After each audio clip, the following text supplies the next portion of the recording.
Hello guys, welcome back to my channel. तो आज मैं तुमसे एक ऐसे टॉपिक पे बात करना चाहती हूँ जो शायद तुम्हारी पूरी पर्सनालिटी एक्सप्लेन कर सकता है। और ऑनेस्टली ये थोड़ा अनकंफर्टेबल हो सकता है। कभी तुमने खुद से जेन्युइनली ये पूछा है कि तुम एक्चुअली कौन हो? मतलब जो तुम सोचते हो, जो तुम पसंद करते हो, जो डिसीजन तुम लेते हो, क्या वो सच में तुम्हारे होते हैं या वो धीरे धीरे दूसरों के ओपिनियंस, एक्सपेक्टेशंस और अप्रूवल से सेव हुए होते हैं? कभी नोटिस किया है, बचपन से हमें ये सिखाया जाता है कि लोग क्या कहेंगे, ये इम्पोर्टेंट है। अच्छे मार्क्स लाओ, लोग इम्प्रेस होंगे। अच्छे दिखो, लोग एक्सेप्ट करेंगे। काम रहो, लोग पसंद करेंगे। और धीरे धीरे हम अपनी रियल फीलिंग से ज़्यादा लोगों के रिएक्शंस पे फोकस करना स्टार्ट कर देते हैं। और फिर एक ऐसा पॉइंट आता है जहाँ हम अपनी असली पर्सनालिटी ही लूज कर देते हैं। तुम्हारी आइडेंटिटी तुम्हारी नहीं रहती, वो लोगों के ओपिनियंस का कलेक्शन बन जाती है।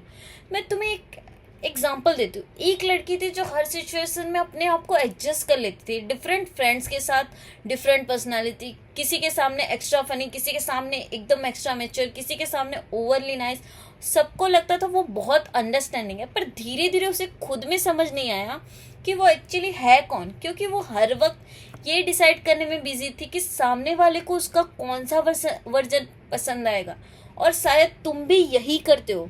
तुम कुछ बोलना चाहते हो पर रोक लेते हो क्योंकि लोग जज करेंगे। तुम कुछ पहनना चाहते हो पर चेंज कर लेते हो क्योंकि लोग वियर्ड बोलेंगे। तुम्हारी ओपिनियंस होती है पर चुप रहते हो क्योंकि एक्सेप्टेंसेस लूज होने का फियर होता है। और धीरे धीरे तुम इतना एक्ट करते हो कि तुम्हारा रियल सेल्फ फिर पीछे छूट जाता है। तो सुनो ध्यान से, वैलिडेशन एडिक्शन बहुत डेंजरस होती है, क्योंकि जब तुम्हारी आइडेंटिटी दूसरों के अप्रूवल पे डिपेंड करने लगती है तब तुम कभी स्टेबल फील ही नहीं करोगे। आज कोई तारीफ करेगा तुम हैप्पी हो जाओगे, कल कोई इग्नोर करेगा तुम इनसिक्योर। आज लोग एग्री करेंगे कॉन्फिडेंस हाई, और कल क्रिटिसाइज करेंगे तो तुम सेल्फ डाउट करने लग जाओगे। मतलब तुम्हारा मूड, कॉन्फिडेंस और सेल्फ वर्थ सब सिर्फ दूसरों के हैंड्स में चला जाता है। और फिर तुम खुद को ही नहीं जीते, तुम रिएक्शंस को मैनेज करते रहते हो। सोशल मीडिया ने इस प्रॉब्लम को और डेंजरस बना दिया है। लाइक्स, व्यूज, रिप्लाईज, अटेंशन, हर चीज वैलिडेशन बन गई है। और धीरे धीरे हम अपनी वैल्यू को नंबर्स और रिएक्शंस में मेजर करने लगते हैं। पर एक सच सुनना, जितना ज्यादा तुम अप्रूवल चेस करोगे उतना ज्यादा तुम खुद से डिस्कनेक्ट होते जाओगे, क्योंकि रियल आइडेंटिटी साइलेंस में बनती है, परफॉर्मेंस में नहीं। तुम्हें खुद के साथ टाइम स्पेंड करना पड़ेगा, ये समझना पड़ेगा कि तुम क्या जेन्युइनली फील करते हो, क्या जेन्युइनली पसंद करते हो बिना ऑडियंस के। और इनिशियल ये अनकंफर्टेबल होगा क्योंकि तुम इतना सालों से लोगों के अकॉर्डिंग सेव हुए हो कि ओरिजिनलिटी अनफेमिलियर लगने लगेगी। पर वही रियल फ्रीडम है। अब सवाल ये है कि खुद को वापस कैसे फाइंड करें। तो सबसे पहले ऑब्जर्व करो कि तुम कहाँ एक्ट करते हो, कहाँ तुम सिर्फ एक्सेप्टेंस के लिए बिहेव चेंज करते हो, कहाँ तुम नो बोलना चाहते हो पर यस बोल देते हो। दूसरा, थोड़ा डिस्कम्फर्टेबल अलाउ करो। हर किसी को इम्प्रेस करना इम्पॉसिबल है। कुछ लोग तुम्हें मिसअंडरस्टैंड करेंगे और कुछ लोग तुम्हें पसंद नहीं करेंगे, और वो नॉर्मल है।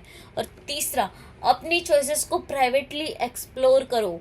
तुम्हें क्या जेन्युइनली पसंद है, कौन सी लाइफ तुम चाहते हो। अगर दुनिया जज ना करे तो तुम कैसे जीना चाहोगे। और सबसे इम्पोर्टेंट, अपनी वैल्यू को रिएक्शन से सेपरेट करो। तुम्हारा वर्थ लाइक्स, रिप्लाईज, अप्रूवल या अटेंशन से डिसाइड नहीं होता। तुम वैल्यूएबल हो इवन जब कोई क्लैप नहीं कर रहा। और एंड में बस एक लाइन, तुम इतने टाइम से लोगों को इम्प्रेस करने में बिजी थे कि तुम खुद को एक्सप्रेस करना ही भूल गए हो। और जिस दिन तुमने वैलिडेशन के बिना जीना स्टार्ट कर दिया ना, उस दिन तुम पहली बार जेन्युइनली फ्री फील करोगे।